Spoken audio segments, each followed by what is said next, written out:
बाई लांब लांब मारशीन मोतू.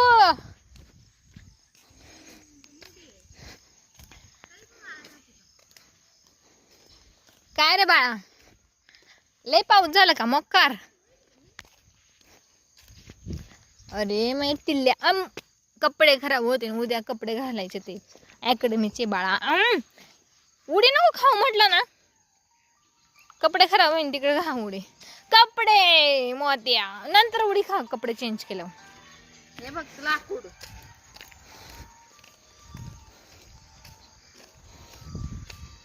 मोत्या राग आला.